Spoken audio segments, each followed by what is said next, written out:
राधे राधे, जय श्री कृष्णा। दोस्तों, आमल की एकादशी के दिन जरूर पढ़े ये व्रत कथा। फाल्गुन माह के शुक्ल पक्ष की एकादशी को आमल की एकादशी कहा जाता है और कई जगह इसे रंगभरी एकादशी के नाम से भी जाना जाता है। इस दिन भगवान विष्णु को प्रसन्न करने के लिए व्रत रखने की परंपरा है।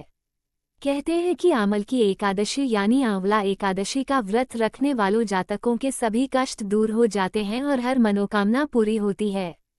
इस साल आमल की एकादशी का व्रत 10 मार्च 2025 रविवार के दिन रखा जाएगा। अगर कोई इस दिन व्रत रख रहा है तो उसे पूजन के बाद व्रत कथा अवश्य पढ़नी चाहिए, क्योंकि कोई भी व्रत बिना कथा के कभी पूरा नहीं होता। आमल की एकादशी व्रत कथा। एक, पौराणिक मान्यताओं के अनुसार माना जाता है कि ब्रह्मा जी की उत्पत्ति विष्णु जी की नाभि से हुई। एक बार ब्रह्मा जी ने परब्रह्म की तपस्या कर स्वयं को जानने का प्रयास किया। तपस्या से प्रसन्न होकर भगवान विष्णु ने ब्रह्मा जी को दर्शन दिए। उन्हें देखते ही ब्रह्मा जी की आंखों से आंसुओं की धारा बहने लगी। मान्यता है कि ब्रह्मा जी के आंसू जब उनके चरणों पर गिरे, आंसू आंवले के पेड़ में बदल गए। तब विष्णु जी ने कहा कि आज से यह वृक्ष और इसका फल मुझे बेहद ही प्रिय होगा, और जो भी भक्त आमल की एकादशी के दिन इस वृक्ष की पूजा करेगा या मुझ पर यह आंवला चढ़ाएगा, वो मोक्ष की तरफ अग्रसर होगा। आमल की एकादशी व्रत कथा। 2, वैदिश नाम का एक नगर था। उस नगर में ब्राह्मण, क्षत्रिय, वैश्य और शूद्र रहते थे। वहां रहने वाले सभी नगरवासी विष्णु भक्त थे और वहां कोई भी नास्तिक नहीं था। उसके राजा का नाम था चैतर्थ। राजा चैतर्थ विद्वान थे और वो बहुत धार्मिक थे। सबसे खास बात थी कि उस नगर में कोई भी व्यक्ति दरिद्र नहीं था। नगर में रहने वाला हर शख्स एकादशी का व्रत करता था। एक बार फाल्गुन महीने में आमल की एकादशी आई। सभी नगरवासी और राजा ने यह व्रत किया और मंदिर जाकर आंवले की पूजा की और वहीं पर रात्रि जागरण किया। तभी रात के समय वहां एक बहेलिया आया।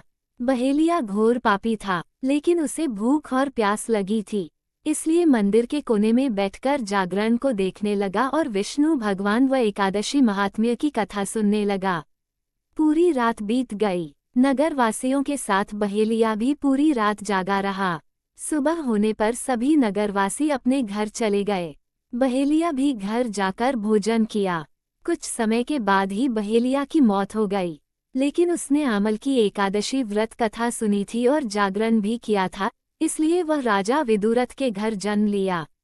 राजा ने उसका नाम वसुर्थ रखा। बड़ा होकर वह नगर का राजा बना। एक दिन वह शिकार पर निकला, लेकिन बीच में ही मार्ग भूल गया। रास्ता भूल जाने के कारण वह एक पेड़ के नीचे सो गया। थोड़ी देर बाद वहीं मलेच्छ आ गए और राजा को अकेला देखकर उसे मारने की योजना बनाने लगे। उन्होंने कहा कि इसी राजा के कारण उन्हें देश निकाला दिया गया, इसलिए इसे हमें मार देना चाहिए। इस बात से अनजान राजा सोता रहा। मलेच्छों ने राजा पर हथियार फेंकना शुरू कर दिया, लेकिन उनके शस्त्र राजा पर फूल बनकर गिरने लगे। कुछ देर के बाद सभी मलेच्छे जमीन पर मृत पड़े थे। राजा की जब नींद खुली तो उन्होंने देखा कि कुछ लोग जमीन पर मृत पड़े हैं। राजा समझ गया कि वह सभी उसे मारने के लिए आए थे, लेकिन किसी ने उन्हें ही मौत की नींद सुला दी। ये देखकर राजा ने कहा कि जंगल में ऐसा कौन है जिसने उसकी जान बचाई है। तभी आकाशवाणी हुई कि हे राजन, भगवान विष्णु ने तुम्हारी जान बचाई है। तुमने पिछले जन्म में आमल की एकादशी व्रत कथा सुना था और उसी का फल है कि आज तुम शत्रुओं से घिरे होने के बावजूद जीवित हो। राजा अपने नगर लौटा और सुखीपूर्वक राज करने लगा और धर्म के कार्य करने लगा। महर्षि वशिष्ठ बोले कि हे राजन, यह आमल की एकादशी के व्रत का प्रभाव था। जो मनुष्य इस आमल की एकादशी का व्रत करते हैं वे प्रत्येक कार्य में सफल होते हैं और अंत में विष्णुलोक को जाते हैं। क्यों खास है आमल की एकादशी? पौराणिक मान्यताओं के मुताबिक फाल्गुन माह के शुक्ल पक्ष की एकादशी तिथि पर भगवान विष्णु के मुख से एक बिंदु पृथ्वी पर गिरा था, जिससे आंवले का वृक्ष उत्पन्न हुआ। इसी कारण इसे आमल की एकादशी कहा जाता है। इस दिन आंवले के वृक्ष की पूजा करने से भगवान विष्णु प्रसन्न होते हैं और साधक को विशेष आशीर्वाद देते हैं। आमल की एकादशी की पूजा विधि। आमल की एकादशी के दिन सुबह के समय स्नान करके व्रत का संकल्प लें। उसके बाद पीले रंग के कपड़े पहनें और घर में गंगाजल का छिड़काव करें। अब पूजा के लिए सभी सामग्रियों को एकत्रित करें। इसके बाद एक चौकी पर भगवान विष्णु की मूर्ति या तस्वीर स्थापित करें। भगवान विष्णु को पीले फूल, तुलसी और चंदन अर्पित करें। उसके बाद दीप जलाकर आमल की एकादशी व्रत कथा पढ़ें। फिर भगवान विष्णु की आरती करें और आंवले के वृक्ष की पूजा करें। अगले दिन द्वादशी तिथि पर व्रत का पारण करें।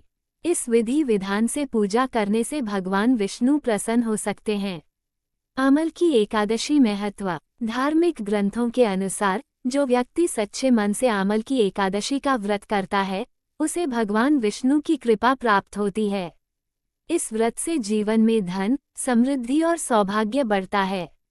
साथ ही यह व्रत पितृदोष निवारण के लिए भी बहुत शुभ माना जाता है। आमल की एकादशी पर करें इन मंत्रों का जाप। भगवान विष्णु का बीज मंत्र। ओम विष्णुवे नमः। ओम हूँ विष्णुवे नमः। ओम नमो नारायण। श्रीमन नारायण नारायण हरि हरि। भगवान विष्णु गायत्री मंत्र। ओम नारायणाय विद्महे वासुदेवाय धीमहि तन्नो विष्णुः प्रचोदयात्। आंवला एकादशी के दिन क्यों होती है आंवले की पेड़ की पूजा, कैसे शुरू हुई परंपरा। हिंदू धर्म में आमल की एकादशी का विशेष महत्व है। इस दिन जगत के पालनहार भगवान श्री हरि विष्णु के व्रत और पूजन का विधान है। इस दिन भगवान विष्णु के व्रत और पूजन के साथ साथ आंवले के पेड़ की पूजा भी की जाती है। इस दिन आंवले के पेड़ की पूजा बहुत शुभ मानी गई है। आंवला एकादशी के दिन क्यों होती है आंवले की पेड़ की पूजा, कैसे शुरू हुई परंपरा। हिंदू धर्म में एकादशी की तिथि बड़ी पावन और महत्वपूर्ण मानी गई है। हर महीने 2 एकादशी व्रत पड़ते हैं। इस तरह साल भर में एकादशी के 24 व्रत पड़ते हैं। एकादशी का व्रत जगत के पालनहार भगवान श्री हरि विष्णु को समर्पित किया गया है। हर एकादशी के व्रत का अपना महत्व और लाभ है।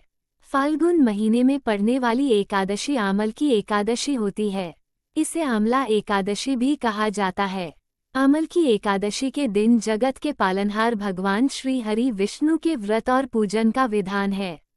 इस दिन जगत के पालनहार भगवान श्री हरि विष्णु का व्रत और पूजन करने से व्यक्ति के सभी पापों का नाश हो जाता है। जीवन के कष्ट और दुख दूर होते हैं। जीवन में सुख, समृद्धि और शांति का वास बना रहता है। इस दिन भगवान विष्णु की पूजा के साथ साथ आंवले के पेड़ की पूजा होती है। इस दिन आंवले के पेड़ की पूजा शुभ मानी गई है, लेकिन इस दिन आंवले के पेड़ की पूजा क्यों की जाती है? इस परंपरा की शुरुआत कैसे हुई? आइए इसके बारे में विस्तार से जानते हैं। कब है आमल की एकादशी का व्रत?